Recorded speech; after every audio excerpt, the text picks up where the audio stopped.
Hi learners, iPlus training സൊല്യൂഷന്റെ പുതിയൊരു വീഡിയോയിലേക്ക് നിങ്ങൾക്ക് ഏവർക്കും സ്വാഗതം. കേരള സെറ്റ് എക്സാമിന്റെ പേപ്പർ 1 ജനറൽ പേപ്പറിലെ ഫൗണ്ടേഷൻസ് ഓഫ് എഡ്യൂക്കേഷൻ എന്ന 4th യൂണിറ്റിലെ സൈക്കോളജി പോർഷൻസ് ആണ് നമ്മൾ പഠിക്കുവാൻ പോകുന്നത്. ഇന്ന് നമ്മൾ ഈ വീഡിയോയിൽ ഉൾപ്പെടുത്തിയിരിക്കുന്നത് കൊഗ്നിറ്റീവ് ഡെവലപ്മെന്റ് എന്നുള്ള ടോപ്പിക്കാണ്. കൊഗ്നിറ്റീവ് ഡെവലപ്മെന്റുമായി ബന്ധപ്പെട്ടിട്ട് വിവിധ സൈക്കോളജിസ്റ്റുകൾ മുന്നോട്ട് വെച്ച പ്രധാനപ്പെട്ട തിയറികൾ ഏതൊക്കെയാണ്, അതിലെന്തൊക്കെയാണ് ഉൾച്ചേർന്നിരിക്കുന്നത് എന്നീ കാര്യങ്ങൾ നമുക്ക് പഠിക്കാം. Cognitive development. ഇപ്പൊ കൊഗ്നിറ്റീവ് ഡെവലപ്മെന്റുമായി ബന്ധപ്പെട്ട തിയറികൾ ഏതൊക്കെയാണ് എന്ന് പഠിക്കുന്നതിന് മുമ്പ് തന്നെ എന്താണ് കൊഗ്നിറ്റീവ് ഡെവലപ്മെന്റ്, ബൗദ്ധികപരമായ വികസനം എന്നുള്ളത് നമ്മൾ മനസ്സിലാക്കിയിരിക്കേണ്ടതുണ്ട്. Cognitive development is a construction of thought process including remembering, problem solving and decision making from childhood through adolescence to adulthood. ഒരു വ്യക്തിയുടെ ജീവിതത്തിലെ ചൈൽഡ്ഹുഡ്, കുട്ടിക്കാലം തൊട്ട് അഡോളസൻസ് വരെ, കൗമാര കാലഘട്ടം വരെ, അവിടെ നിന്ന് അഡൾട്ട്ഹുഡ് വരെ, പ്രായപൂർത്തിയാകുന്ന കാലയളവ് വരെയുള്ള ആ കാലയളവിലെ വ്യക്തിയിൽ നടക്കുന്ന ചിന്താ പ്രക്രിയകളുടെ, തോട്ട് പ്രോസസ്സുകളുടെ വികസനമാണ്, ഡെവലപ്മെന്റിനെയാണ് നമ്മൾ കോഗ്നിറ്റീവ് ഡെവലപ്മെന്റ് എന്ന് പറയുന്നത്. ഒരു കുട്ടിയുടെ കുട്ടിക്കാലം മുതലേ അഡൾട്ട്ഹുഡ്, പ്രായപൂർത്തിയാകുന്നത് വരെയുള്ള കാലയളവിൽ ആ കുട്ടിയിൽ നടക്കുന്ന, ആ വ്യക്തിയിൽ നടക്കുന്ന തോട്ട് പ്രോസസ്, ചിന്താശേഷിയുടെ വികസനത്തെയാണ് നമ്മൾ എന്ത് പറയുന്നത്, കോഗ്നിറ്റീവ് ഡെവലപ്മെന്റ് എന്ന് പറയുന്നത്. ഈ തോട്ട് പ്രോസസ്സിൽ, ഈ ചിന്താ വികസനത്തിൽ എന്തൊക്കെ കാര്യങ്ങൾ ഉൾച്ചേർന്നിരിക്കും? റിമെമ്പറിങ്, ഓർമ്മപ്പെടുത്തലിൽ, പ്രോബ്ലം സോൾവിങ്, പ്രശ്ന നിർദ്ധാരണം, ഡിസിഷൻ മേക്കിംഗ്, എന്താണ്, തീരുമാനമെടുക്കൽ എന്നീ ഘടകങ്ങളെല്ലാം ഒരു വ്യക്തിയുടെ തോട്ട് പ്രോസസ്സുമായി ബന്ധപ്പെട്ടതാണ്. അപ്പൊ ഈ ഘടകങ്ങളുടെ എല്ലാം തന്നെയുള്ള ഒരു വികസനത്തെ നമുക്ക് എന്ത് പറയാം? കൊഗ്നിറ്റീവ് ഡെവലപ്മെന്റ് എന്ന് പറയാം. Cognitive development refers to how a person perceives, thinks and gains understanding of his or her world through the interaction of genetic and learned factors. Among the areas of cognitive development are information processing, intelligence, reasoning, language development and memory. ഒരു വ്യക്തിയുടെ ജനിതകവും learned factors, ആർജിച്ചെടുക്കുന്നതും പഠിച്ചെടുക്കുന്നതുമായുള്ള ഘടകങ്ങളുടെ ഇടപെടലുകളിലൂടെ ആ വ്യക്തി തനിക്ക് ചുറ്റുമുള്ള ലോകത്തെ എങ്ങനെ മനസ്സിലാക്കുന്നു എന്നതിനെ അടിസ്ഥാനമാക്കിയിട്ടുള്ളതാണ് കോഗ്നിറ്റീവ് ഡെവലപ്മെന്റ്. അതായത് ഒരു കുട്ടി ജനിക്കുന്നു, ആ കുട്ടിയുടെ ജനിതകമായിട്ടുള്ള കുറെ ഘടകങ്ങൾ ആ കുട്ടിയിൽ ഉണ്ടാവും. അതുമല്ലാതെ ആ കുട്ടി തനിക്ക് ചുറ്റുമുള്ള സമൂഹത്തിൽ നിന്ന്, പരിസ്ഥിതിയിൽ നിന്ന്, എൻവയോൺമെന്റിൽ നിന്ന് ലേൺഡ് ആയിട്ട് പഠിച്ചെടുക്കുന്ന, ആർജിച്ചെടുക്കുന്ന കുറച്ച് ഘടകങ്ങളും ഉണ്ടായിരിക്കും. അപ്പൊ ഈ രണ്ട് ഫാക്ടേഴ്സും കൂടി ചേർന്ന് തനിക്ക് ചുറ്റുമുള്ള ലോകത്തെ കുട്ടി എങ്ങനെ മനസ്സിലാക്കുന്നു എന്നതിനെ അടിസ്ഥാനമാക്കിയിരിക്കും ഒരു വ്യക്തിയുടെ കോഗ്നിറ്റീവ് ഡെവലപ്മെന്റ് എന്ന് പറയുന്നത്. അപ്പൊ ഈ കോഗ്നിറ്റീവ് ഡെവലപ്മെന്റിന്റെ ഏരിയാസിൽ എന്തൊക്കെ ഉൾപ്പെടുന്നുണ്ട്? Information processing, intelligence, reasoning, language development and memory. ഇതൊക്കെ ഇതിന്റെ ഭാഗമായിട്ട് ഉൾക്കൊള്ളുന്ന ഘടകങ്ങളാണ്. Two important theories that explain the process of intellectual development are theory of intellectual development by Jean Piaget, theory of intellectual development by Jerome Bruner. അപ്പൊ ഈ cognitive development, intellectual development, ഭൗതികപരമായ, ബുദ്ധിപരമായ വികാസവുമായി ബന്ധപ്പെട്ടിട്ട് പ്രധാനമായിട്ടുള്ള രണ്ട് തിയറികളാണ് നമ്മൾ പഠിച്ചിരിക്കേണ്ടത്. ജീൻ പിയാഷെയുടെ തിയറി ഓഫ് ഇന്റലക്ച്വൽ ഡെവലപ്മെന്റും ജെറോം ബ്രൂണറുടെ തിയറി ഓഫ് ഇന്റലക്ച്വൽ ഡെവലപ്മെന്റും. അപ്പൊ ഇനി ഈ തിയറികൾ ഓരോന്നും എന്തൊക്കെയാണ് എന്ന് നമ്മൾ നോക്കാം. പ്രധാനമായിട്ട് ഈ രണ്ട് തിയറികളാണ് ഇന്നത്തെ ക്ലാസ്സിൽ ഉൾപ്പെടുത്തിയിരിക്കുന്നത്. ഏതൊക്കെയാണ് തിയറികൾ? Theory of intellectual development by Jean പിയാഷെ, theory of intellectual development by Jerome Bruner. Piaget's theory of intellectual development. The most systematic and comprehensive theory of cognitive development was given by Jean Piaget, a Swiss biologist. Swiss biologist ആയിരുന്ന gene പിയാഷെയാണ് cognitive ഡെവലപ്മെന്റുമായി ബന്ധപ്പെട്ടിട്ടുള്ള സിദ്ധാന്തങ്ങളിൽ ഏറ്റവും പ്രാധാന്യമർഹിക്കുന്ന സിദ്ധാന്തം മുന്നോട്ട് വെച്ചത്. അദ്ദേഹത്തിന്റെ സിദ്ധാന്തം theory of intellectual development എന്ന പേരിലാണ് അറിയപ്പെട്ടിരുന്നത്. ഇന്റലക്ച്വൽ ആൻഡ് കോഗ്നിറ്റീവ്, വിജ്ഞാനവുമായി ബന്ധപ്പെട്ടിട്ട്, അറിവുമായി ബന്ധപ്പെട്ടിട്ട്, ഭൗതികപരമായ കാര്യങ്ങളുമായി ബന്ധപ്പെട്ടിട്ട് നമുക്ക് ഒരേ അർത്ഥത്തിൽ, ഒരേ ആശയത്തിൽ ഉപയോഗിക്കാവുന്ന രണ്ട് പദങ്ങളാണ് ഇന്റലക്ച്വൽ ഡെവലപ്മെന്റ് എന്നുള്ളതും കോഗ്നിറ്റീവ് ഡെവലപ്മെന്റ് എന്നുള്ളതും. അപ്പൊ പിയാഷയുടെ theory of intellectual development, cognitive development എന്നീ പേരുകളിലെല്ലാം അറിയപ്പെടുന്നുണ്ട്. അതുപോലെ തന്നെ his approaches is known as genetic epistemology. അദ്ദേഹത്തിന്റെ ഈ അപ്രോച്ചസ് ജെനറ്റിക് എപ്പിസ്റ്റമോളജി എന്ന പേരിലും അറിയപ്പെട്ടിരുന്നു. അപ്പൊ ഒരു സൈക്കോളജിക്കൽ ആയിട്ടുള്ള ഒരു ലേണിംഗ് തിയറിക്ക് എന്തുകൊണ്ടാണ് ജെനറ്റിക് എപ്പിസ്റ്റമോളജി എന്ന പേര് വന്നത് എന്ന് നമുക്ക് ചിന്തിക്കാവുന്നതാണ്. അപ്പൊ അത്തരത്തിൽ നമ്മൾ ചിന്തിക്കുമ്പോൾ നമുക്ക് മനസ്സിലാക്കാവുന്ന ഒരു കാര്യം, ഇതൊരു സൈക്കോളജിക്കൽ തിയറിയോ ഒരു ലേണിംഗ് തിയറിയോ ആയിട്ട് മുന്നോട്ട് വന്ന ഒരു ആശയമല്ല പിയാഷയുടെ തിയറി ഓഫ് ഇന്റലക്ച്വൽ ഡെവലപ്മെന്റ് എന്നുള്ളത്.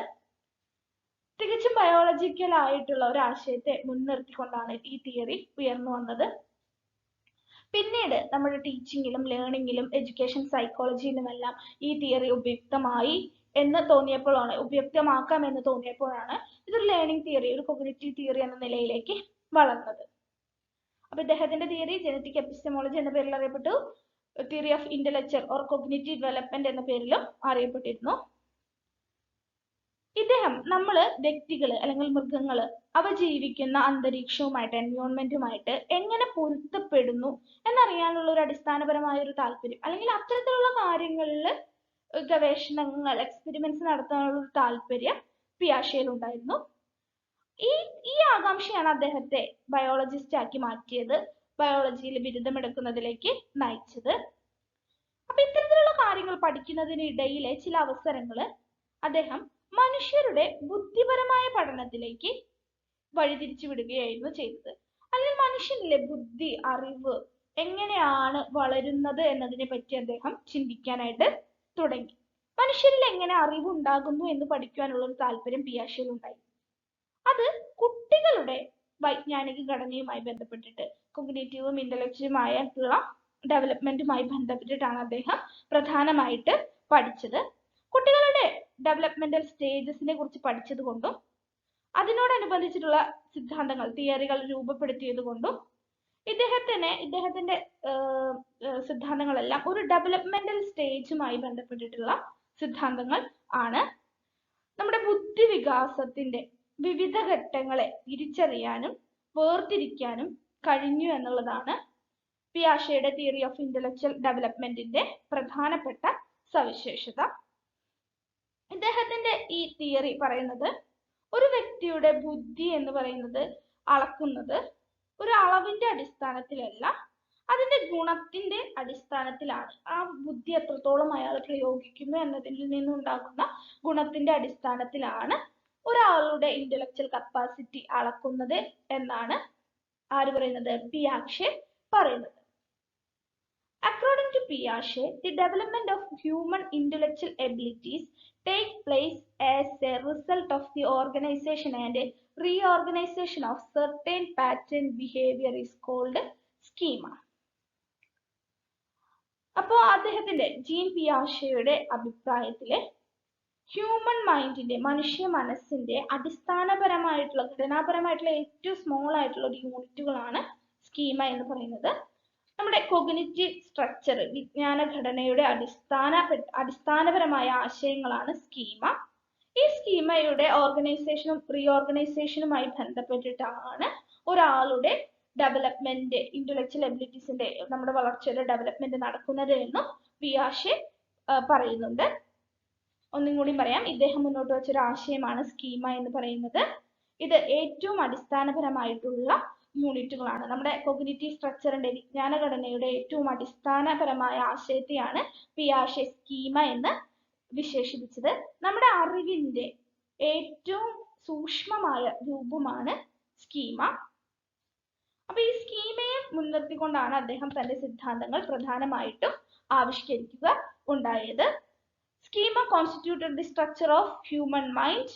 അതിന് 3 ഡിഫറെന്റ് ആക്ടിവിറ്റീസ് ഉണ്ട് എന്ന് അദ്ദേഹം പറയുന്നു. ഏതൊക്കെയാണവ? assimilation, accommodation and equilibrium. These activities constituted of the function aspect of human mind. മനുഷ്യ മനസ്സിന്റെ ഏറ്റവും ചെറിയ ഏറ്റവും അടിസ്ഥാനപരമായ ഘടനാപരമായ യൂണിറ്റുകളാണിവ. ഇത് 3 വ്യത്യസ്ത പ്രവർത്തനങ്ങളിലൂടെയാണ് നടക്കുന്നത്. അസിമിലേഷൻ സ്വാംശീകരണം എന്ന് നമുക്ക് പറയാം, അക്കോമഡേഷൻ സംസ്ഥാപനം, ഇക്വിലിബ്രിയം ഒരു സന്തുലനാവസ്ഥ കൈവരിക്കുന്നു. ഈ ഘടകങ്ങളിലൂടെയാണ് മനുഷ്യന്റെ എന്ത് പ്രോസസ് ഇന്റലക്ച്വൽ ഡെവലപ്മെന്റ് നടക്കുന്നത്. ഭൗതികപരമായ ബുദ്ധിപരമായിട്ടുള്ള ഒരു കാര്യത്തെ മനുഷ്യൻ സ്വീകരിക്കുന്നത് ഈ 3 പ്രോസസ്സുകളിലൂടെയാണ് എന്നാണ് ജീൻ പിയാഷെ പറയുന്നത്. Cognitive structure. അപ്പൊ നമ്മുടെ അറിവിന്റെ ഏറ്റവും അടിസ്ഥാനപരമായ ഏറ്റവും ചെറിയ യൂണിറ്റുകളാണ് ഏകകങ്ങളാണ് സ്കീമ എന്ന് നമ്മൾ മനസ്സിലാക്കി.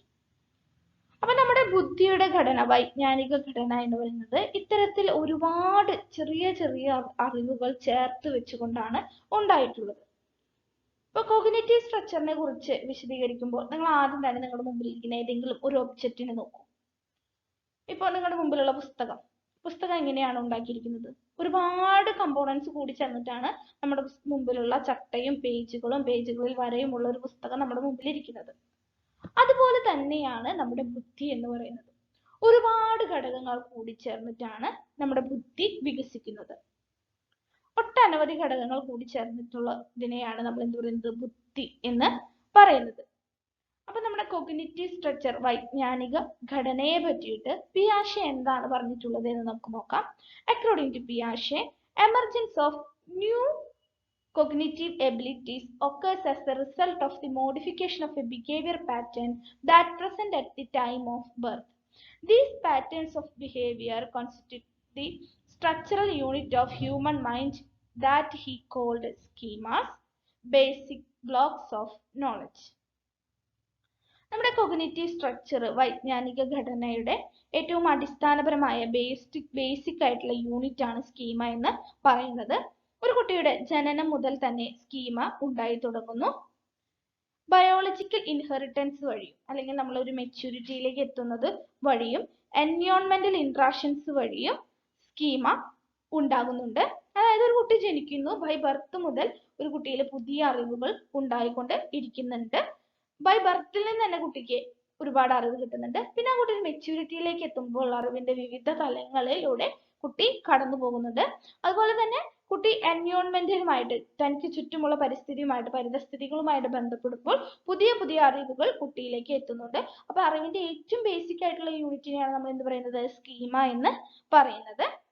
ഒരു പുതിയ സ്കീമ അറിവ് കുട്ടിയിൽ ഉണ്ടായി എന്ന് പറയുമ്പോൾ ബുദ്ധിപരമായ ഒരു വികസനം നടന്നു എന്നാണ് അർത്ഥമാക്കുന്നത്. ഉദാഹരണമായിട്ട് നമ്മൾ പറഞ്ഞു, ബൈ ബർത്തിലൂടെ ടൈം ഓഫ് ബർത്തിൽ നിന്ന് തന്നെ ഒരു കുട്ടിയിൽ സ്കീമ ഉണ്ടാകുന്നുണ്ട്. ഏറ്റവും ബേസിക് ആയിട്ടുള്ള യൂണിറ്റ് ആണ് സ്കീമ എന്ന് പറഞ്ഞു. അറിവുകളുടെ ഓരോ ബിൽഡിംഗ് ബ്ലോക്കുകളാണ് schema. Basic building block of knowledge ആണ് സ്കീമ എന്ന് നമ്മൾ പറഞ്ഞു.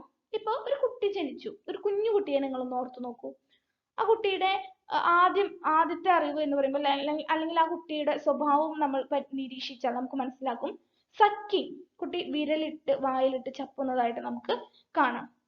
അതൊരു തരത്തിലുള്ള ഒരു സ്കീമ ആണ്. അതുപോലെ തന്നെ നമുക്ക് ഒരു കുഞ്ഞു കുട്ടിയുടെ കയ്യിലേക്ക് നമ്മൾ ഒരു കളിപ്പാട്ടം കൊടുക്കുകയാണെങ്കിൽ അല്ലെങ്കിൽ നമ്മുടെ വിരൽ തന്നെ വെച്ച് കൊടുക്കുകയാണെങ്കിൽ അതിനെ മുറുക്കി പിടിക്കാനുള്ള ഒരു പ്രവണത കുട്ടി കാണിക്കും. ഗ്രാസ്പിങ്, ഇപ്പൊ എന്ത് കിട്ടിയാലും വായിലേക്ക് കൊണ്ടുപോകാനുള്ള ഒരു പ്രവണത കുട്ടി കാണിക്കും. അപ്പൊ കുട്ടിയുടെ ഭക്ഷണവുമായി ബന്ധപ്പെട്ടിട്ട്, ആഹാരം വിശപ്പുമായി ബന്ധപ്പെട്ടിട്ട് കുട്ടി ആർജിച്ചെടുക്കുന്ന ഒരു സ്കീമയാണ് എന്ത് കിട്ടിയാലും വായിലേക്ക് കൊടുക്കുക, അല്ലെങ്കിൽ എന്ത് കിട്ടിയാലും നുണയുക, സക്ക് ചെയ്യുക എന്നുള്ളതൊക്കെ. അതൊക്കെ ബയോളജിക്കൽ ഇൻഹെറിറ്റൻസിന് ഉദാഹരണമാണ്. അപ്പൊ ബയോളജിക്കൽ ഇൻഹെറിറ്റൻസ് വഴി സ്കീമ ഉണ്ടാകാം. പിന്നെ നമ്മൾ എന്താണ് പറഞ്ഞത്? എൻവയോൺമെന്റൽ ഇൻഹെറിറ്റൻസ് വഴിയും സ്കീമ ഉണ്ടാവാം. കുട്ടി വളർന്നു തുടങ്ങുമ്പോൾ തന്റെ പരിതസ്ഥിതിയിൽ നിന്ന് പഠിക്കുന്ന ഒരുപാട് ഘടകങ്ങളുണ്ട്. ഇപ്പൊ അമ്മ, അച്ഛൻ, ചേച്ചി, വീട്ടിലെ മറ്റ് ബന്ധുജനങ്ങൾ, ഇതൊക്കെ കുട്ടിയെ സംബന്ധിച്ചോളം പുതിയ പുതിയ അറിവുകളാണ്. തന്റെ കളിപ്പാട്ടം, ഓരോ കുട്ടിയും ഉപയോഗിക്കുന്ന കളിപ്പാട്ടം കുട്ടിക്കുള്ള പുതിയൊരു അറിവാണ്, പുതിയൊരു സ്കീമയാണ്. അപ്പൊ ഇതൊക്കെ നമുക്ക് എന്തുമായിട്ട് ബന്ധപ്പെടുത്താം? എൻവയോൺമെന്റൽ ഇന്ററാക്ഷൻസുമായിട്ട് ബന്ധപ്പെടുത്താം.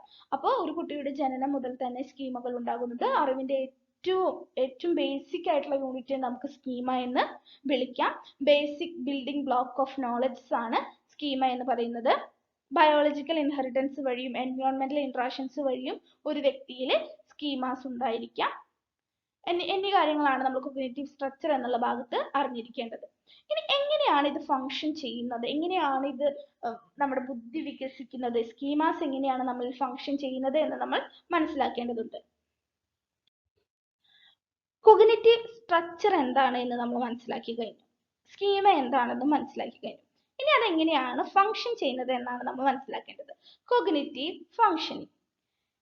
Intelligence, says Piaget, is told by which individual organize the schemas and adapt to the world.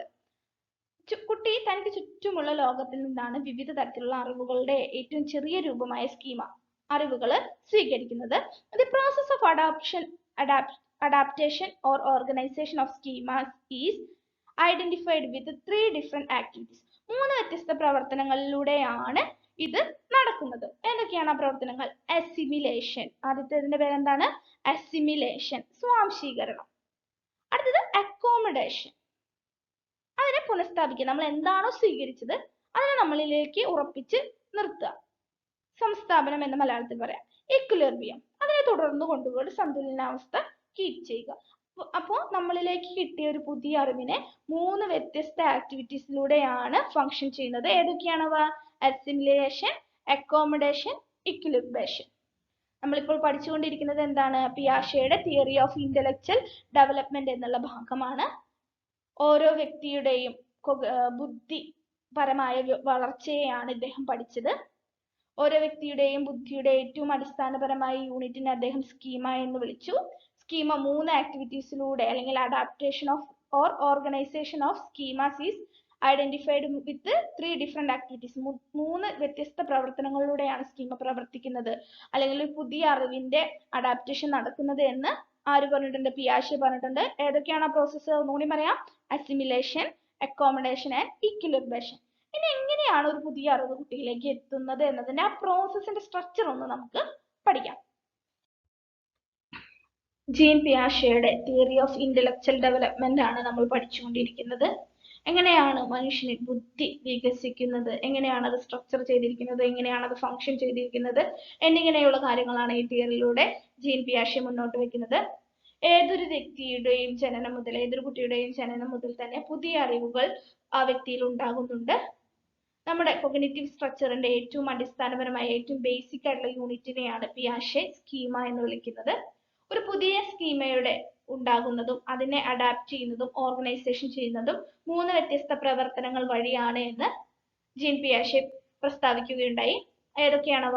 Assimilation, accommodation and equilibrium. ഇനി ഇവ ഓരോന്നും ഏതൊക്കെയാണ് എന്ന് നമുക്ക് നോക്കാം. ആദ്യത്തേത് assimilation. Assimilation is the process of building schemas by modifying a new experience so that it is fit into the already developed cognitive structure. During assimilation, the individual uses his current schema to interpret the external world. It takes place when previous experience used to comprehend and your experience in its familiar forms. Assimilation. നമുക്ക് സ്വാംശീകരണം എന്ന് മലയാളത്തിൽ പറയാവുന്നതാണ്. നമുക്കൊരു ഉദാഹരണം വെച്ചിട്ട് ഈ 3 term പഠിക്കാം. ഒരു കുട്ടി ആകാശത്തിലൂടെ പറക്കുന്ന ഒരു വസ്തുവിനെ കിളി എന്ന് പഠിച്ചു വെക്കുന്നു, ബേർഡ് എന്ന് കുട്ടി മനസ്സിലാക്കുന്നു. അപ്പൊ ആകാശത്തിലൂടെ പറക്കുന്നത് എന്തും കുട്ടിക്ക് എന്താണ്? കിളിയാണ്. ആ അറിവ് കുട്ടിക്ക് ഫെമിലിയർ ആയിട്ടുള്ള സ്കീമയാണ്, കുട്ടിയിൽ ഓൾറെഡി ഉള്ള ഒരു അറിവാണത്. പിന്നീട് കുട്ടി ഒരു വിമാനം കാണുകയാണ് ആകാശത്തില്. കുട്ടി ഓട്ടോമാറ്റിക്കലി സ്വാഭാവികമായിട്ടും വിമാനത്തെ എന്ത് പറയും? ദേ ഒരു കിളി പോകുന്നു എന്ന് കുട്ടി പറയും. കാരണം കുട്ടിയുടെ ഫെമിലിയർ ആയിട്ടുള്ള സ്കീമ പ്രകാരം ആകാശത്തിലൂടെ പറക്കുന്നതെല്ലാം കിളികളാണ്, പക്ഷികളാണ്. അപ്പോൾ വിമാനം കാണുമ്പോഴും കുട്ടി എന്ത് പറയും? അതൊരു കിളിയാണ് എന്ന് പറയും. ഇത്തരത്തിൽ കുട്ടിയിലുള്ള ഫെമിലിയർ ആയിട്ടുള്ള ഒരു സ്കീമയും അൺഫെമിലിയർ ആയിട്ടുള്ള സ്കീമയും തമ്മിൽ ഒരു കണക്ഷൻ ഉണ്ടാകും. ഇതിനെയാണ് നമ്മൾ എന്ത് പറയുന്നത്? അസിമിലേഷൻ എന്ന് പറയുന്നത്.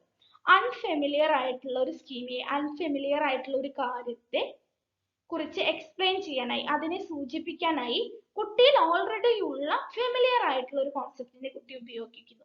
അതിനെയാണ് നമ്മൾ എന്ത് പറയുന്നത്? അസിമിലേഷൻ എന്ന് പറയുന്നത്. വിമാനം എന്ന് പറയുന്നത് കുട്ടിക്ക് അൺഫെമിലിയർ ആയിട്ടുള്ള ഒരു കാര്യമാണ്. പക്ഷെ ആകാശത്തിലൂടെ പറക്കുന്ന വസ്തുവിനെ കിളി എന്ന് വിളിക്കുന്നത് കുട്ടിക്ക് അറിയാവുന്ന ഒരു കാര്യമാണ്. അപ്പൊ അൺഫെമിലിയർ ആയിട്ടുള്ള വിമാനത്തെ കുറിച്ച് എക്സ്പ്ലെയിൻ ചെയ്യുന്നതിനായിട്ട് ഫെമിലിയർ ആയിട്ടുള്ള കിളി എന്ന ആശയത്തെ, ബേർഡ് എന്ന ആശയത്തെ കുട്ടി ഉപയോഗിക്കുകയാണ്. അതിനെയാണ് നമ്മൾ എന്ത് പറയുന്നത്, അസിമിലേഷൻ എന്ന് പറയുന്നത്. അടുത്തത് അക്കോമഡേഷൻ ആണ്. Accommodation is the modification of existing sensory motor pattern schemas to deal with the new information. It involves transformation of an old schema for learning a new schema which is more appropriate for the new situation. In other words, accommodation means modifying oneself so as to fit the existing characteristics of the environment. അപ്പൊ നമ്മൾ assimilation പറഞ്ഞ സമയത്ത് നമ്മൾ പറഞ്ഞു familiar ആയിട്ടുള്ള കിളി എന്ന സ്കീമയാണ് unfamiliar ആയിട്ടുള്ള വിമാനത്തെ കുറിക്കാൻ വേണ്ടി കുട്ടി ഉപയോഗിക്കുന്നത്. പക്ഷെ അത് ശരിയാണോ? അല്ല.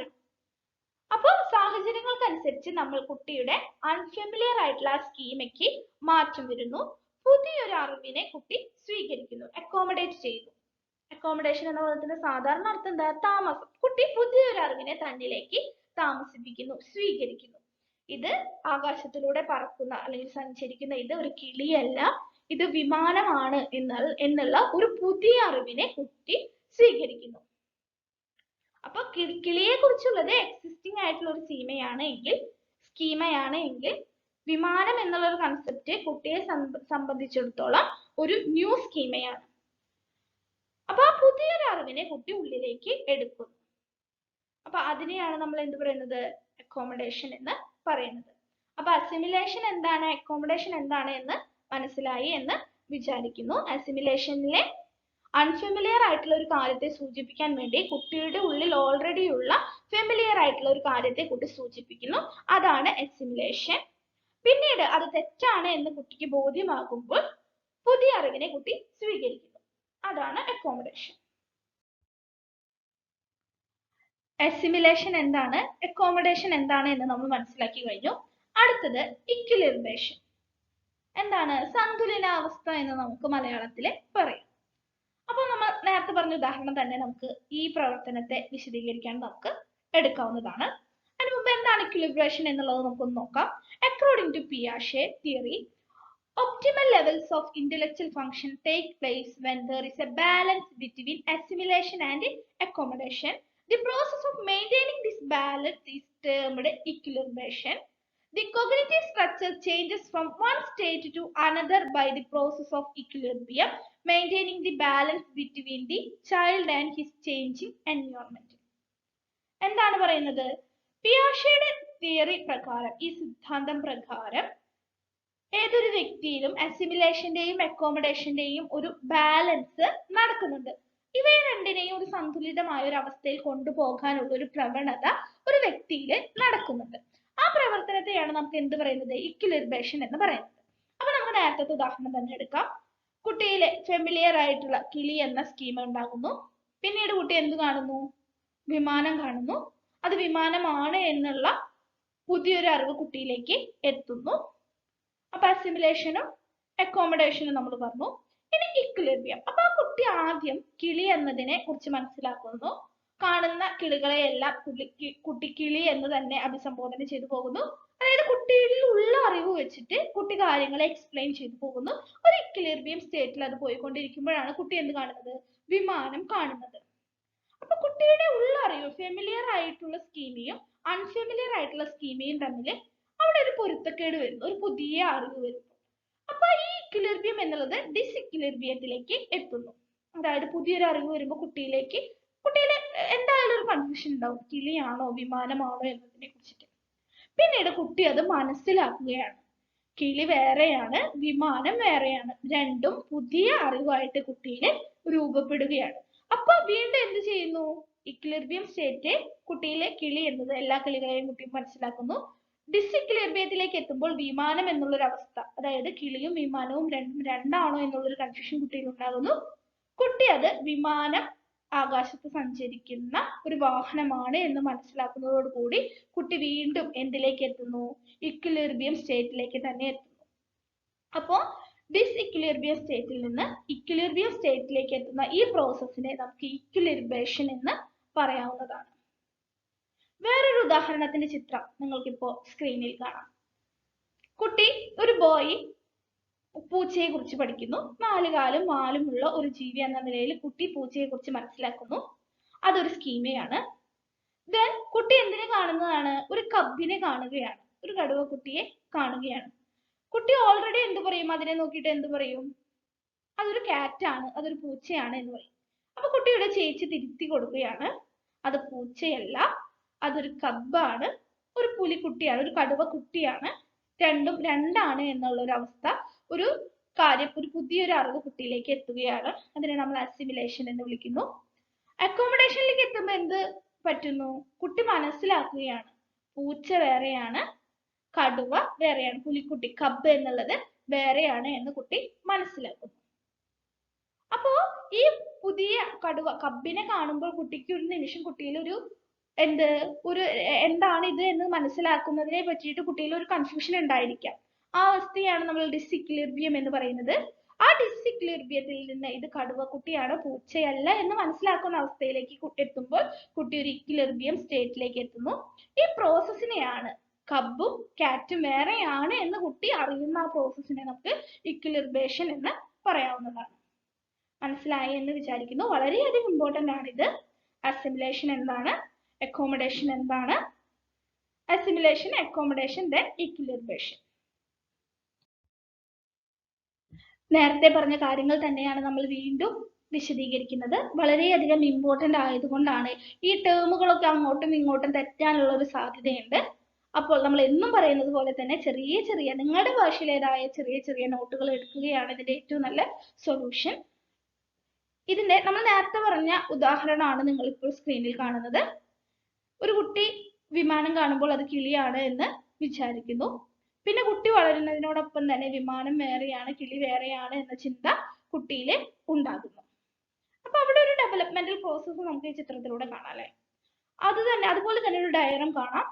ആദ്യം അസിമിലേഷൻ, കുട്ടിയിലുള്ള അറിവുകൾ, കുട്ടിയിൽ ഓൾറെഡി ഫെമിലിയർ ആയിട്ടുള്ള അറിവുകളെ നമുക്ക് അസിമിലേഷൻ എന്ന് പറയാം. അതായത് കിളി എന്നുള്ള അറിവ് അസിമിലേഷൻ ആണ്. ആ ഒരു സ്റ്റേറ്റിൽ ഒരു ഇക്ലിർബിയത്തിലെ, അതായത് കുട്ടി കാണുന്ന കിളികളെയെല്ലാം, പറക്കുന്ന കിളികളെയെല്ലാം കുട്ടി കിളി എന്ന് തന്നെ വിളിച്ചു പോകുന്നു. അപ്പൊ അവിടെ ഒരു ഇക്ലിർബേഷൻ സ്റ്റേറ്റ് ആണ്. പിന്നീട് ന്യൂ സിറ്റുവേഷൻ, കുട്ടി വിമാനം കാണുകയാണ്. അപ്പൊ അവിടെ ന്യൂ സിറ്റുവേഷൻ ആയി. അപ്പൊ കുട്ടിയുടെ ഉള്ളിൽ ഒരു കൺഫ്യൂഷൻ വന്നു, ഇതെന്താണ് സംഭവം? ഇത് കിളിയാണോ, വിമാനമാണോ, ഇത് വേറെ എന്തെങ്കിലും വസ്തുവാണോ എന്നുള്ള ഒരു സംശയം വന്നു. ആ ഒരു അവസ്ഥയെ നമുക്ക് ഡിസിക്ലിർബിയം എന്ന് പറയാം. പിന്നീട് കുട്ടി മനസ്സിലാക്കുകയാണ്, പുതിയൊരു അറിവിനെ കുട്ടിയുടെ ഉള്ളിലേക്ക് കുടിയിരുത്തുകയാണ്, താമസിപ്പിക്കുകയാണ്. എന്ത്? വിമാനം വേറെയാണ്, കിളി, ബേർഡ് എന്നുള്ളത് വേറെ ആശയമാണ് എന്ന് കുട്ടി മനസ്സിലാക്കുന്നു. അവിടെയാണ് അക്കോമഡേഷൻ വരുന്നത്. Stages of cognitive development. സ്കീമകൾ എങ്ങനെ വികസിക്കുന്നു എന്ന് വിശദീകരിച്ച ശേഷം പിയാഷെ കോഗ്നിറ്റീവ് ഡെവലപ്മെന്റ് പല ഘട്ടങ്ങളിലൂടെ സാധ്യമാകുന്നു എന്ന് സിദ്ധാന്തിച്ചു. Jean Piaget's theory of cognitive development suggested that children move through 4 different stages of intellectual development which reflect the increasing of sophistication of children's thought. Jean പിയാഷെയുടെ അഭിപ്രായത്തിൽ ഓരോ കുട്ടിയുടെയും ബുദ്ധിപരമായ വികസനം എന്നുള്ളത് 4 വ്യത്യസ്ത ഘട്ടങ്ങളിലൂടെയാണ് കടന്നു പോകുന്നത്. കുട്ടിയുടെ ചിന്താശേഷി എപ്രകാരം സങ്കീർണമാകുന്നു എന്നതിനെ അടിസ്ഥാനപ്പെടുത്തിയിട്ട് 4 ഡിഫറെന്റ് സ്റ്റേജസ് ഇദ്ദേഹം പറയുകയുണ്ടായി. പല ഘട്ടമായിട്ടാണ് ഇദ്ദേഹം വിഭജിച്ചിരിക്കുന്നത് നമ്മുടെ ബുദ്ധിയുടെ വികസനത്തിന്റെ സിദ്ധാന്തത്തെ. അതുകൊണ്ട് തന്നെ ഇദ്ദേഹത്തിന്റെ തിയറി സ്റ്റേജ് തിയറി എന്ന പേരിലും അറിയപ്പെടുന്നുണ്ട്. എന്തുകൊണ്ട് പല ഘട്ടങ്ങളിലൂടെ കടന്നു പോകുന്നു എന്നതിനെ കുറിച്ചിട്ട് അദ്ദേഹം വിശദമായി തന്നെ പ്രസ്താവിക്കുകയുണ്ടായി. Each child goes through these stages in the same order. ഓരോ കുട്ടിയും ഈ 4 ഘട്ടങ്ങളിലൂടെ തന്നെയാണ് കടന്നു പോകുന്നത്. And child development is determined by biological maturation of and interaction with the environment. Biological ആയിട്ടുള്ള മെച്ചുറേഷനും അതുപോലെ തന്നെ തന്റെ പരിസ്ഥിതിയുമായിട്ടുള്ള ഇന്ററാക്ഷനും വഴിയാണ് കുട്ടിയുടെ ഓരോ സ്റ്റേജിലും വികസനം നടക്കുന്നത്. At each stage of development, the child thinking qualitatively different from the other stage. That is, each stage involves different type of intelligence. ഇതിലെ 4 സ്റ്റേജുകൾ ഉണ്ട് എന്ന് പറഞ്ഞു. ഈ 4 സ്റ്റേജുകളിലും കുട്ടിയുടെ ചിന്താശേഷി എന്ന് പറയുന്നത്, അല്ലെങ്കിൽ കുട്ടിയുടെ ബുദ്ധിപരമായ വികസനം എന്ന് പറയുന്നത്, ഇന്റലിജൻസ് എന്ന് പറയുന്നത് നാലും 4 തരത്തിലാണ്. അത് ഓരോ വ്യക്തിയിലും 4 സ്റ്റേജസും ഉണ്ടെങ്കിലും ഓരോ വ്യക്തിയിലും അത് വ്യത്യസ്തമായിരിക്കും, വ്യത്യസ്ത അളവിലായിരിക്കും എന്ന് കൂടി പിയാഷെ പറഞ്ഞു വെക്കുന്നുണ്ട്. അപ്പോൾ പിയാഷെ 4 സ്റ്റേജുകളാണ് കോഗ്നിറ്റീവ് ഡെവലപ്മെന്റിന് ഉണ്ട് എന്ന് പറഞ്ഞിരിക്കുന്നത്. ഇനി ആ 4 സ്റ്റേജസ് ഏതൊക്കെയാണ് എന്ന് നമുക്കൊന്ന് നോക്കാം. ഒരു കുട്ടിയുടെ ബുദ്ധി വളർച്ച എന്നുള്ളത് 4 വ്യത്യസ്ത ഘട്ടങ്ങളിലൂടെയാണ് നടക്കുന്നത് എന്ന് പിയാഷെ പറഞ്ഞു. പിയാഷെസ് 4 സ്റ്റേജസ്. ഏതൊക്കെയാണ് പിയാഷെ മുന്നോട്ട് വയ്ക്കുന്ന 4 ഘട്ടങ്ങൾ? Sensory motor stage, pre operational stage, concrete operational stage and formal operational stage. ഇപ്പൊ നിങ്ങൾക്ക് സ്ക്രീനിൽ ഒരു ടേബിൾ കാണാം. ഓരോ സ്റ്റേജിന്റെയും ഏജ്, ഏത് വയസ്സ് വരെയാണ് ഉള്ള കാലഘട്ടമാണ് ഓരോന്ന് എന്നുള്ളത് നമുക്ക് ടേബിളിൽ കാണാം. ഗോൾ, ആ കാലഘട്ടത്തിൽ ഉണ്ടാകുന്ന കുട്ടിയിൽ ഉണ്ടാകുന്ന പ്രധാനപ്പെട്ട സവിശേഷതകൾ എന്ന നിലയ്ക്ക് കുറച്ച് കാര്യങ്ങൾ നമുക്ക് ടേബിളിൽ കാണാം. ഇവ ഓരോന്നും എന്താണ് എന്ന് നമ്മൾ അറിഞ്ഞു വെക്കേണ്ടത് അത്യാവശ്യമാണ്. നമുക്ക് ക്വസ്റ്റ്യൻ പേപ്പറുകളിൽ ഇതുമായി ബന്ധപ്പെട്ട ചോദ്യങ്ങൾ കാണാവുന്നതാണ്. ആദ്യത്തേത് സെൻസറി മോട്ടോർ സ്റ്റേജ് ആണ്. Birth to 18 to 24 months. കുട്ടിയുടെ ജനനം മുതൽ 2 വയസ്സ് വരെയുള്ള ഒരു കാലഘട്ടത്തെയാണ് സെൻസറി മോട്ടോർ സ്റ്റേജ് എന്ന് വിളിക്കുന്നത്. ഇന്ദ്രിയ ചാലക ഘട്ടം എന്ന് നമുക്ക് മലയാളത്തിൽ പറയാവുന്നതാണ്. Birth to 18 or 24 months. അതിന് ഗോളായിട്ട് നമുക്ക് പറയുന്നത് ഒബ്ജക്റ്റ് പെർമനൻസ് ആണ്. 2 വയസ്സ് വരെയുള്ള ഒരു കാലഘട്ടത്തിലുള്ള അല്ലെങ്കിൽ 2 വയസ്സ് വരെയുള്ള പ്രായമായുള്ള ഒരു കുട്ടിയെ കുറിച്ച് ചിന്തിച്ചാൽ തന്നെ ഈ സ്റ്റേജിന്റെ പ്രത്യേകതകൾ എന്താണ് എന്ന് നമുക്ക് മനസ്സിലാക്കാനായിട്ട് സാധിക്കും. അപ്പൊ അത്തരത്തിലുള്ള കുട്ടികളുടെ മുമ്പിലുള്ള ആ കുട്ടിയുടെ കണ്ണുകൊണ്ടും അല്ലെങ്കിൽ മറ്റ് ഇന്ദ്രിയങ്ങൾ കൊണ്ടും കുട്ടിക്ക് കണ്ടും കേട്ടും അറിയാവുന്നത് മാത്രമാണ് സത്യം എന്നുള്ളൊരു ചിന്തയായിരിക്കും കുട്ടിക്ക് ഉണ്ടാവുക, അല്ലെ? ഇപ്പൊ പെട്ടെന്ന് കുഞ്ഞു കുട്ടികളെ നിരീക്ഷിച്ചാൽ നമുക്കറിയാം, കുട്ടിക്ക് സർവ്വവും കുട്ടിയുടെ അമ്മയായിരിക്കും. അമ്മ തന്നെയാണ് എന്നുള്ള ഒരു ബോധ്യം കുട്ടിക്ക് ഉണ്ടാവും. അമ്മ കണ്ണിന്റെ മുമ്പിൽ നിന്ന് മാറിയാൽ അമ്മ എവിടെയോ പോയി, അമ്മയെ എനിക്ക് നഷ്ടപ്പെട്ടു, അങ്ങനെയുള്ള ഒരു ചിന്തയാണ് കുട്ടിയിൽ ഉണ്ടാവുക. അപ്പൊ കുട്ടിക്ക് അറിയാൻ തുടങ്ങും. പിന്നെ അമ്മയെ കാണുമ്പോൾ കുട്ടിക്ക് വീണ്ടും ഹാപ്പിയായി കുട്ടി ചിരിക്കാൻ തുടങ്ങും. കുഞ്ഞു കുട്ടികളെ നിരീക്ഷിച്ചാൽ നമുക്ക് പെട്ടെന്ന് മനസ്സിലാക്കാവുന്നതാണ്. അതായത് തന്റെ മുൻപിലുള്ള യാഥാർത്ഥ്യത്തെ മാത്രമാണ് കുട്ടി ഉൾക്കൊള്ളുന്നത്. ഭയങ്കര ഈഗോ സെൻട്രിക് ആയിരിക്കും. ഈ ലോകവും താനും സകലതും തനിക്ക് വേണ്ടി മാത്രമാണ്, തനിക്ക് വേണ്ടി മാത്രമായുള്ളതാണ് എന്നുള്ളൊരു ചിന്ത ഈ ഒരു കാലഘട്ടത്തിൽ കുട്ടിയിലേക്ക് ഉണ്ടാകും. അപ്പൊ അതുപോലെ തന്നെ വേറെ ഉദാഹരണം പറയുകയാണെന്ന് വെച്ചാൽ, നമ്മൾ കുട്ടിക്ക് ഒരു പാവ കളിക്കാൻ കൊടുക്കുന്നു. പെട്ടെന്ന് തന്നെ ആ പാവ നമ്മൾ അവിടെ നിന്ന് എടുത്തു മാറ്റുന്നു. സ്വാഭാവികമായും കുട്ടി എന്ത് ചെയ്യും? ആ പാവ നഷ്ടപ്പെട്ടു എന്ന് കരുതിയിട്ട് കുട്ടി കരയുവാൻ തുടങ്ങും. അത് നമുക്കൊരു ഉദാഹരണമായിട്ട് ഈ സ്റ്റേജിലെ കുട്ടിയുടെ പ്രധാനപ്പെട്ട സ്വഭാവ സവിശേഷതകളായിട്ട് നമുക്ക് മനസ്സിലാക്കാവുന്നതാണ്. അടുത്തത് പ്രീ ഓപ്പറേഷണൽ സ്റ്റേജ് ആണ്. മനോവ്യാപാര പൂർവ്വഘട്ടം എന്ന് നമുക്ക് മലയാളത്തിൽ പറയാം. 2 വയസ്സ് മുതൽ 7 വയസ്സ് വരെയാണ് ഈ വികസന ഘട്ടം. സിംബോളിക് തോട്ട് ആണ് ഇതിന്റെ.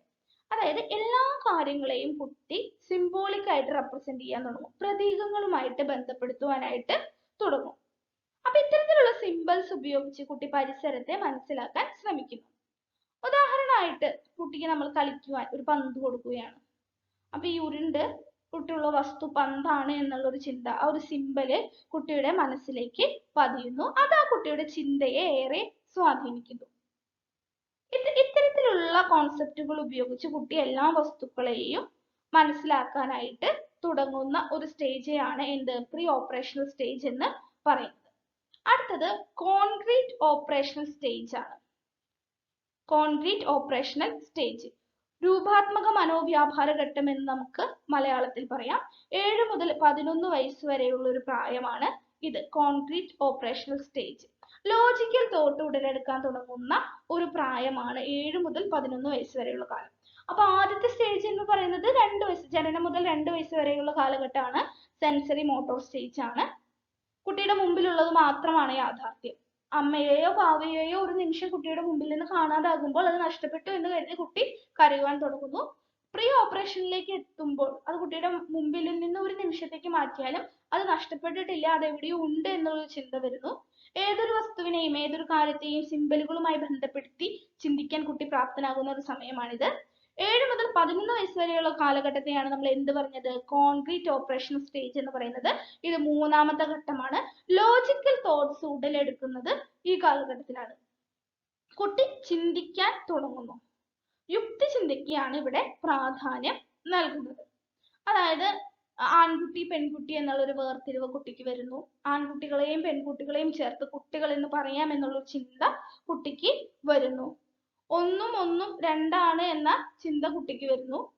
2ഉം 3ഉം 5ആണ് എന്ന് മനസ്സിലാക്കുന്ന അതേ കുട്ടി തന്നെയാണ് 4ഉം 1ഉം 5ആണ് എന്ന് മനസ്സിലാക്കുന്നത്. അതായത് തിരിച്ചും മറിച്ചും ചിന്തിക്കാനുള്ള ഒരു ശേഷി കുട്ടി കൈവരിക്കുന്നത് ഈ കാലഘട്ടത്തിലാണ് എന്ന് നമുക്ക് പറയുവാനായിട്ട് സാധിക്കും. അതുപോലെ തന്നെ പല കാര്യങ്ങളുമായിട്ട് കുട്ടി ബന്ധപ്പെടുത്തി ചിന്തിക്കാൻ തുടങ്ങും. അതുപോലെ തന്നെ എല്ലാത്തിനെയും കുറിച്ചിട്ട് എല്ലാത്തിനെയും പല വിധത്തിൽ കാറ്റഗറൈസ് ചെയ്യാൻ കുട്ടി ശ്രമിച്ചുകൊണ്ടിരിക്കും. പൂക്കളിൽ തന്നെ പലതരത്തിലുള്ള കളറുകളുണ്ട്. വെള്ള നിറത്തിലുള്ള കളറുകളുണ്ട്, വെള്ള നിറത്തിലുള്ള പൂക്കളുകളുണ്ട്, ചുവപ്പ് നിറത്തിലുള്ള പൂക്കളുകളുണ്ട്. അങ്ങനെ കുട്ടിയിൽ തന്നെ പലതരത്തിലുള്ള ശ്രേണീകരണവും നടക്കുന്നുണ്ട്. അപ്പൊ ഇത്തരത്തിലുള്ള കാര്യങ്ങളാണ് കോൺക്രീറ്റ് ഓപ്പറേഷണൽ സ്റ്റേജിൽ വരുന്നത്. 7 മുതൽ 11 വരെയുള്ള കാലഘട്ടമാണ്. ലോജിക്കൽ തോട്ട്സിനാണ് ഇവിടെ പ്രാധാന്യം. അടുത്തത് ഫോർമൽ ഓപ്പറേഷണൽ സ്റ്റേജ് ആണ്. എന്താണ് ഫോർമൽ ഓപ്പറേഷണൽ സ്റ്റേജ്? ഔപചാരിക മനോവ്യാപാര ഘട്ടം എന്ന് നമുക്ക് പറയാം. അഡോളസൻസ് മുതൽ അഡൾട്ട്ഹുഡ് വരെ, കൗമാരദശ മുതൽ പ്രായപൂർത്തിയാകുന്നത് വരെയുള്ള ഒരു പ്രായത്തെ അല്ലെങ്കിൽ ഒരു കാലഘട്ടത്തെ നമുക്ക് ഫോർമൽ ഓപ്പറേഷണൽ സ്റ്റേജ് എന്ന് പറയാം. സയന്റിഫിക്കും റീസണിങ്ങുമായിട്ടുള്ള കാര്യങ്ങളാണ് ഈ ഒരു ഘട്ടത്തിൽ വരുന്നത്.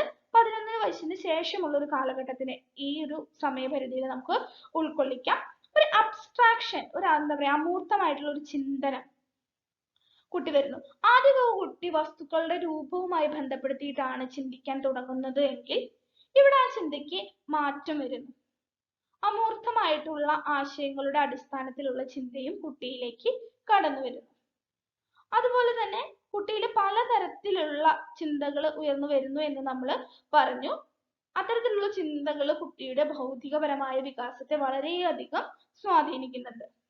അതായത് പ്രോബ്ലം സോൾവിങ് മെത്തേഡിലേക്ക് എത്തുന്നു. അതുപോലെ തന്നെ ഒരു തീരുമാനം ഉൾക്കൊള്ളാനായിട്ട് കുട്ടി പര്യാപ്തനാകുന്നതെല്ലാം ഈ സ്റ്റേജിലാണ്. അപ്പൊ പ്രധാനപ്പെട്ട 4 സ്റ്റേജുകളാണ് നമ്മൾ പറഞ്ഞത്. Sensory motor stage, pre operational stage, concrete operational stage, formal operational stage. ഇനി ഇതിൽ ഒരു സ്റ്റേജ് പോലും ഒരു കുട്ടിയുടെയും ഒരു വ്യക്തിയുടെയും ജീവിതത്തിൽ നിന്ന് സ്കിപ്പ് ചെയ്ത് പോകുവാൻ പറ്റില്ല എന്നുള്ള ഒരു ആശയം കൂടി പിയാഷെ മുന്നോട്ട് വെക്കുന്നുണ്ട്. Although no stages can be missed out, there are individual difference in the rate of which children progress through stages, and some individuals may never attain the later stages. Piaget did not claim that a particular stage was reached at a certain age, although descriptions of the stages often include indication of the stages at which the average child would be reach each stage. അപ്പൊ പിയാഷെയുടെ അഭിപ്രായത്തില് എല്ലാ സ്റ്റേജും എല്ലാ വ്യക്തികളിലെയും നടക്കുന്ന ഒന്നാണ്. ഒരു സ്റ്റേജും തന്നെ skip ചെയ്ത് പോകുന്നില്ല. ചില സമയങ്ങളിൽ കുട്ടിയുടെ ഭൗതികപരമായ വികസന ഘട്ടങ്ങളിൽ ചിന്തകളിലൊക്കെ ചെറിയ ചെറിയ മാറ്റങ്ങൾ ഉണ്ടായിരിക്കാം. അതുകൊണ്ട് തന്നെ ഓരോ സ്റ്റേജും ഓരോ വ്യക്തിയെ സംബന്ധിച്ചിടത്തോളം വ്യത്യസ്തമായിട്ടായിരിക്കാം അനുഭവപ്പെടുക. എന്നിരുന്നാലും 4 സ്റ്റേജസും ഓരോ വ്യക്തിയിലും നടക്കും എന്നുള്ളൊരു അഭിപ്രായമാണ് പിയാഷെ മുന്നോട്ട് വെക്കുന്നത്. കോഗ്നിറ്റീവ് ഡെവലപ്മെന്റുമായി ബന്ധപ്പെട്ട പ്രധാനപ്പെട്ട തിയറികളാണ് നമ്മൾ പഠിച്ചുകൊണ്ടിരിക്കുന്നത്. അതിലെ പിയാഷെയുടെ തിയറി ഓഫ് ഇന്റലക്ച്വൽ ഡെവലപ്മെന്റ് നമ്മൾ പഠിച്ചു. അടുത്തതായി നമ്മൾ പഠിക്കുവാൻ പോകുന്നത് Brunner's theory of intellectual development. Jerome S Bruner എന്ന മനഃശാസ്ത്രജ്ഞനാണ് ഈ സിദ്ധാന്തം മുന്നോട്ട് വെച്ചത്.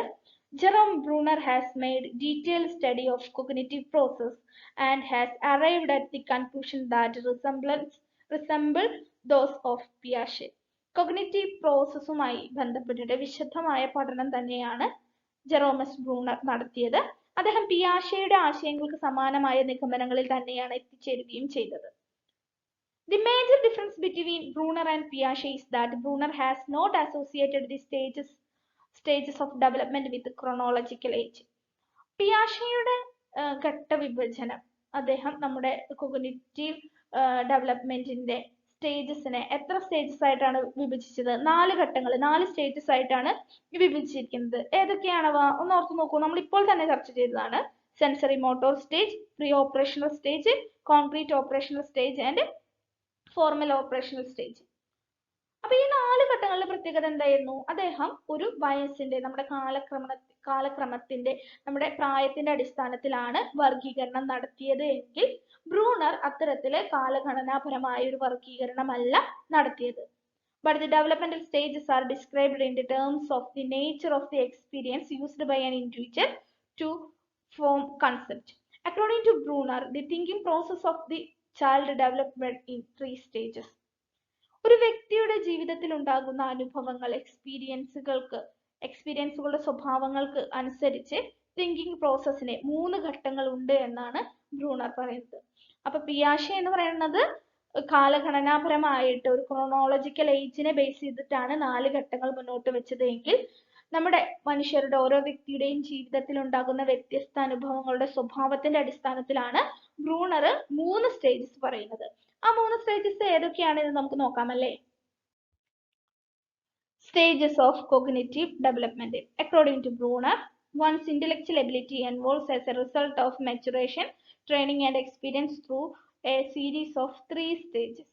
ബ്രൂണറുടെ സിദ്ധാന്ത പ്രകാരം ഒരാളുടെ ഇന്റലക്ച്വൽ എബിലിറ്റി എന്നുള്ളത് അയാളുടെ മെച്ചുറേഷൻ, പക്വത, ട്രെയിനിങ്, പരിശീലനം, എക്സ്പീരിയൻസ്, അയാളുടെ അനുഭവങ്ങൾ എന്നിങ്ങനെയുള്ള 3 കാര്യങ്ങളിലൂടെയാണ് വികസിക്കുന്നത്. അതിനെ അടിസ്ഥാനപ്പെടുത്തി അദ്ദേഹം 3 സ്റ്റേജസ് പറയുന്നു. Enactive stage, iconic stage, symbolic stage. ഏതൊക്കെയാണവ? ഇനാക്റ്റീവ് സ്റ്റേജസ് ആണ് ആദ്യത്തെ ഘട്ടം, രണ്ടാമത്തെ ഘട്ടം ഐക്കോണിക് സ്റ്റേജ് ആണ്, മൂന്നാമത്തെ ഘട്ടം എന്താണ്? സിംബോളിക് സ്റ്റേജ് ആണ്. അപ്പോ നമ്മൾ മുമ്പ് പിയാഷെയുടെ 4 ഘട്ടങ്ങൾ പഠിച്ചു. പിയാഷെ എന്തുമായി ബന്ധപ്പെടുത്തിയിട്ടാണ്? കാലഘടന, നമ്മുടെ പ്രായവുമായി ബന്ധപ്പെടുത്തിയിട്ടാണ് 4 സ്റ്റേജസ് പറഞ്ഞത് എങ്കിൽ ജെറോം എസ് ബ്രൂണർ വ്യക്തിയുടെ ജീവിതത്തിലുള്ള വ്യത്യസ്ത അനുഭവങ്ങളുടെ സ്വഭാവത്തിന്റെ അടിസ്ഥാനത്തിലാണ്, എക്സ്പീരിയൻസ് നേച്ചറിന്റെ അടിസ്ഥാനത്തിലാണ് 3 ഘട്ടങ്ങൾ പറയുന്നത്. ആദ്യത്തെ ഘട്ടം ഇനാക്റ്റീവ് സ്റ്റേജ് ആണ്, രണ്ടാമത്തെ ഘട്ടം ഐക്കോണിക് സ്റ്റേജ് ആണ്, മൂന്നാമത്തെ ഘട്ടം സിംബോളിക് സ്റ്റേജ് ആണ്. ഇനി ഇവ ഓരോന്നും എന്താണ് എന്ന് നമുക്ക് നോക്കാം. ജെറോം എസ് ബ്രൂണറുടെ കൊഗ്നിറ്റീവ് ഡെവലപ്മെന്റിന്റെ സ്റ്റേജുകൾ പ്രധാനമായിട്ടും 3 സ്റ്റേജുകളാണ് ഉള്ളത് എന്ന് നമ്മൾ പറഞ്ഞു. Inactive stage, iconic stage and symbolic stage. ഇവ ഓരോന്നിലും എന്തൊക്കെയാണ് പറയുന്നത് എന്ന് നമുക്ക് മനസ്സിലാക്കാം. ആദ്യത്തേത് ഇനാക്റ്റീവ് സ്റ്റേജ് ആണ്. പിയാഷെയുടെ ഘട്ടവിഭജനത്തിൽ ആദ്യത്തെ ഘട്ടമായ സെൻസറി മോട്ടോർ സ്റ്റേജുമായി വളരെയധികം ബന്ധപ്പെടുത്താവുന്ന ഒരു സ്റ്റേജ് ആണ് ഇനാക്റ്റീവ് സ്റ്റേജ് എന്ന് പറയുന്നത്. അതായത് ഈ സ്റ്റേജിലെ in this stage cognitive experience are received and represented through motor activities. It is the stage of learning through physical action. കായികപരമായ ഫിസിക്കൽ ആയിട്ടുള്ള ആക്ഷൻസ് വഴി കുട്ടി പുതിയ ലോകത്തെ അറിയുന്നു എന്നാണ് ഈ സ്റ്റേജിലൂടെ ബ്രൂണർ പറഞ്ഞു വെക്കുന്നത്. അതായത് കുട്ടി ഒരു ചിത്രത്തിലൂടെ പഠിക്കുകയോ അല്ലെങ്കിൽ ഒരു കാര്യം കേൾക്കുന്നതിലൂടെ പഠിക്കുകയോ ഒന്നുമല്ല ചെയ്യുന്നത്. കുട്ടി സ്വയമുള്ള ഫിസിക്കൽ ആക്ഷനിലൂടെയാണ് പുതിയ അറിവ് കണ്ടെത്തുന്നത്. അതായത് നമുക്ക് കുഞ്ഞു കുട്ടികളെ നിരീക്ഷിച്ചാൽ നമുക്ക് പെട്ടെന്ന് അറിയാം. അവര് എന്ത് കിട്ടിയാലും അവരത് തൊടാൻ നോക്കും, തൊട്ടു നോക്കാനായിട്ട് അവര് പരിശീലിക്കും. പിന്നെ എന്ത് കിട്ടിയാലും അവർ ആദ്യം അത് കടിക്കാൻ നോക്കും, വായിലേക്ക് കൊണ്ടുപോകാനായിട്ട് നോക്കും. ഗ്രാസ്പിൻ, എന്ത് സാധനം കിട്ടിയാലും അത് മുറുക്കി പിടിക്കാൻ പറ്റും. അറ്റ്ലീസ്റ്റ് നമ്മുടെ വിരൽ കുഞ്ഞു കുട്ടികളുടെ കയ്യിൽ വെച്ച് പിടിച്ചാൽ ആ വിരലിനെ അവർ മുറുക്കി പിടിക്കുന്നതായിട്ട് കാണുവാൻ പറ്റും. അത്തരത്തിലെ മൂവ്മെന്റ്സിലൂടെയാണ് ഇവര് ഈ പുതിയ അറിവുകൾ സ്വീകരിക്കുന്നത്. ആ ഘട്ടത്തെയാണ് ഇദ്ദേഹം ഇനാക്റ്റീവ് സ്റ്റേജ് എന്ന് വിളിച്ചത്. അടുത്തത് ഐക്കോണിക് സ്റ്റേജ് ആണ്. ഐക്കോണിക് സ്റ്റേജ് എന്ന് പറയുമ്പോൾ ചിലപ്പോൾ ഒരു ചിത്രത്തിൽ നിന്നോ അല്ലെങ്കിൽ ഒരു പുസ്തകം കുട്ടി കളിക്കുമ്പോൾ ഇനാക്റ്റീവ് സ്റ്റേജിലാണെങ്കിൽ ആ പുസ്തകം വലിച്ചെറിഞ്ഞ് കുട്ടി കളിക്കും. പക്ഷെ ഐക്കോണിക് സ്റ്റേജിന്റെ ഘട്ടത്തിലേക്ക് എത്തുമ്പോൾ പുസ്തകം എന്താണ്, അതിൽ പേജ് ഉണ്ട്, പേജിൽ ചിത്രങ്ങൾ ഉണ്ട്, ആ ചിത്രങ്ങൾ നോക്കുക, അത്തരത്തിലുള്ള കാര്യങ്ങളിൽ നിന്ന് കുട്ടി അറിവുകൾ സ്വീകരിക്കാൻ തുടങ്ങുന്ന ആ ഒരു തലത്തെയാണ് ഐക്കോണിക് സ്റ്റേജ് എന്ന് പറയുന്നത്. അടുത്തത് എന്ന് പറയുന്നത് സിംബോളിക് സ്റ്റേജ് ആണ്. മൂന്നാമത്തെ ഘട്ടം എന്ത് പേരിലാണ് അറിയപ്പെടുന്നത്? സിംബോളിക് സ്റ്റേജ് എന്ന പേരിലാണ് അറിയപ്പെടുന്നത്. പ്രതീകാത്മക ഘട്ടം എന്ന് നമുക്ക് അറിയാം. ഈ ഘട്ടത്തിലെ കുട്ടി പുതിയ അറിവ് സ്വീകരിക്കുന്നത് ചിഹ്നങ്ങളിലൂടെയാണ്, സിംബൽസുകളിലൂടെയാണ്. അതായത് കുട്ടി ഭാഷ പഠിക്കുവാൻ തുടങ്ങുന്നു, ഭാഷയിലെ ലിപി, അക്ഷരങ്ങൾ കുട്ടി മനസ്സിലാക്കാൻ തുടങ്ങുന്നു. അതുപോലെ കണക്ക് കൂട്ടലുകൾ, ഗണിതം കുട്ടി പഠിക്കുവാൻ തുടങ്ങുന്നു. അത്തരത്തിലുള്ള സിംബോളിക് ആയിട്ടുള്ള ആക്ടിവിറ്റീസിൽ കുട്ടി ഏർപ്പെടുവാൻ തുടങ്ങുകയും അത്തരത്തിലൂടെ പുതിയ അറിവ് കുട്ടിയിലേക്ക് എത്തുകയും ചെയ്യുന്ന സ്റ്റേജസിനെയാണ് നമ്മൾ എന്ത് പറയുന്നത്, ഇനാക്റ്റീവ് സ്റ്റേജ് എന്ന് പറയുന്നത്. അപ്പൊ ഈ 3 സ്റ്റേജസിനെ നമുക്കൊരു സിമ്പിൾ ഉദാഹരണത്തിലൂടെ പറയാം. കുട്ടിയുടെ കയ്യിലേക്ക് ഒരു ബുക്ക് കൊടുക്കുന്നു. അപ്പൊ നമ്മൾ ഇനാക്റ്റീവ് സ്റ്റേജിലുള്ള ഒരു കുട്ടിയുടെ കയ്യിലേക്ക് ബുക്കാണ് കൊടുക്കുന്നത് വെച്ചെങ്കിൽ ആ കുട്ടിയെ ചിലപ്പോൾ ആ ബുക്ക് അമർത്തി പിടിക്കുവാൻ നോക്കും, വലിച്ചെറിയുവാൻ നോക്കും, എന്നിട്ട് അത് എത്തിപ്പിടിക്കുവാൻ നോക്കും. കുട്ടിയെ സംബന്ധിച്ചിടത്തോളം അത് കളിക്കുവാനുള്ള ഒരു ഉപകരണം മാത്രമായിട്ട് മാറും. ഐക്കോണിക് സ്റ്റേജിൽ എത്തുമ്പോഴോ കുട്ടി ആ പുസ്തകങ്ങളിലെ പേജുകളൊന്ന് നോക്കും, ചിലപ്പോൾ അതിന്റെ പുറംചട്ടയിലെ ചിത്രത്തിലേക്ക് ഒന്ന് നോക്കും, പേജുകളിലുള്ള വ്യത്യസ്ത ചിത്രങ്ങൾ എന്താണെന്ന് നോക്കും. ഈ ചിത്രങ്ങൾ കുട്ടി എവിടെയെങ്കിലും കണ്ടിട്ടുണ്ടെങ്കിൽ കുട്ടി അതിനെ സൂക്ഷിച്ചു നോക്കും. ആ ഒരു ഘട്ടത്തിലേക്ക് എത്തുന്നു. സിംബോളിക് സ്റ്റേജിലേക്ക് എത്തുമ്പോഴോ ആ പുസ്തകത്തിലുള്ള ഭാഷയുടെ അക്ഷരത്തിലുള്ള ലിപി, അല്ലെങ്കിൽ ഗണിതം, കണക്കുകൂട്ടലുകൾ, വ്യത്യസ്ത അക്കങ്ങൾ, അത്തരത്തിലെ സിംബലുകളുമായി ബന്ധപ്പെട്ട കാര്യങ്ങളിലൂടെ കുട്ടി പുതിയ അറിവുകൾ തേടുവാനായിട്ട് തുടങ്ങുന്നു. അതാണ് സിംബോളിക് സ്റ്റേജിൽ വരുന്നത്. അപ്പൊ 3 സ്റ്റേജസ്. അപ്പൊ inactive stage, iconic stage, symbolic stages എന്നുള്ള ആ ഒരു വർഗീകരണം ആരാണ് മുന്നോട്ട് വെച്ചത് എന്ന് ചോദിച്ചാൽ നമ്മൾ എന്ത് ഉത്തരം എഴുതും? Jerome S Bruner. അദ്ദേഹത്തിന്റെ ഇന്റലക്ച്വൽ ഡെവലപ്മെന്റ് ആണ്. എന്തിന്റെ ബേസിലാണ് അദ്ദേഹം ഇങ്ങനെ ഒരു വർഗീകരണം മുന്നോട്ട് വെച്ചത്? ഓരോ വ്യക്തിയുടെയും ജീവിതത്തിലുള്ള എക്സ്പീരിയൻസിന്റെ നേച്ചറിന്റെ അടിസ്ഥാനത്തിലാണ് അദ്ദേഹം വർഗീകരിച്ചത്. കാലഗണനാപരമായ ഒരു വർഗീകരണമായിരുന്നോ ഇത്? ആയിരുന്നോ? നിങ്ങൾ തന്നെ പറയൂ. അല്ല, ഒരിക്കലും അല്ലായിരുന്നു. കാലഗണനാപരമായിട്ട് ക്രോണോളജിക്കൽ ഏജിനെ ബേസ് ചെയ്തിട്ട് ആരാണ് വർഗീകരിച്ചത്? പിയാഷെയാണ് വർഗീകരിച്ചത്. എത്ര സ്റ്റേജ് ഉണ്ടായിരുന്നു അതിന്? 4 സ്റ്റേജുകളാണ് ഉണ്ടായിരുന്നത്. അപ്പോ വീണ്ടും പറയുകയാണ്, കുഞ്ഞു നോട്ട്, നിങ്ങളുടേതായ ഭാഷയിൽ കുഞ്ഞു നോട്ട് എടുത്തിട്ട് പഠിക്കുന്നത് വളരെയധികം ഉപകാരമായിരിക്കും. നമ്മൾ ഇപ്പോൾ തന്നെ ചർച്ച ചെയ്ത ബ്രൂണറിന്റെ ഡിഫറെന്റ് സ്റ്റേജസിനെ നമുക്കൊരു പിക്ചർ റെപ്രസെന്റേഷൻ വഴി എളുപ്പത്തിൽ മനസ്സിലാക്കാം. Inactive stage, learners through movement or action. Play with a book, കുട്ടി ഒരു പുസ്തകവുമായിട്ട് കളിക്കുന്നു. ഐക്കോണിക് സ്റ്റേജിലേക്ക് എത്തുമ്പോൾ learn through images or icons, look at the pictures. ആ പുസ്തകത്തിലെ തന്നെ വ്യത്യസ്ത ചിത്രങ്ങളിലേക്ക് കുട്ടി ശ്രദ്ധ കേന്ദ്രീകരിക്കുകയും കുട്ടി കണ്ടിട്ടുള്ള ചിത്രങ്ങൾ അതിലുണ്ടോ എന്ന് നോക്കുകയും അത്തരത്തിലെ പുതിയ അറിവുകൾ സ്വീകരിക്കുകയും ചെയ്യുന്നു. 3ാമത്തെ പേജിൽ എന്താണ് വരുന്നത്? Symbolic, learning through abstract symbols. Read for research, കുട്ടി വായിക്കുവാൻ തുടങ്ങുന്നു, ഭാഷ പഠിക്കുന്നു, ഭാഷയുടെ ഉള്ളിലേക്ക് ഇറങ്ങി ചെല്ലുന്നു. അപ്പൊ അത്തരത്തിലുള്ള കാര്യങ്ങളാണ് സിംബോളിക് സ്റ്റേജിൽ വരുന്നത്. ഈ ചിത്രത്തിൽ നിന്ന് തന്നെ വ്യക്തമല്ലേ ഈ 3 സ്റ്റേജുകളും എന്താണ്, എങ്ങനെയാണ് പ്രവർത്തനങ്ങൾ എന്നുള്ളത്? 3 സ്റ്റേജിലും കുട്ടികളുടെ വളർച്ചയും വ്യത്യസ്തമാണ് കേട്ടോ. അപ്പോൾ മനുഷ്യന്റെ വളർച്ചയുടെ അടിസ്ഥാനത്തിൽ വ്യത്യസ്തമായ രീതികളിൽ നമ്മളിലേക്ക് അറിവ് എത്തുന്നു എന്നാണ് ആര് പറയുന്നത്? ബ്രൂണർ പറയുന്നത്. ഇന്നത്തെ നമ്മുടെ വീഡിയോയിൽ പ്രധാനപ്പെട്ട 2 തിയറീസ് ആണ് ഉൾപ്പെടുത്തിയിട്ടുണ്ടായിരുന്നത്. ഏതൊക്കെയാണ് theory? Piaget's theory of intellectual ഡെവലപ്മെന്റും ബ്രൂണേഴ്സ് തിയറി ഓഫ് ഇന്റലക്ച്വൽ ഡെവലപ്മെന്റും. അപ്പോൾ ഇന്ന് നമ്മൾ പഠിച്ചതിൽ നിന്ന്, നമ്മൾ ചർച്ച ചെയ്തതിൽ നിന്ന് നമുക്ക് എന്തൊക്കെ മനസ്സിലായി എന്ന് പരീക്ഷിച്ച് നോക്കുന്നതിന് വേണ്ടിയിട്ട് മുൻവർഷ സെറ്റ് ചോദ്യ പേപ്പറുകളിലെ ഒരു ചോദ്യം നിങ്ങൾക്കിപ്പോൾ സ്ക്രീനിൽ കാണാം.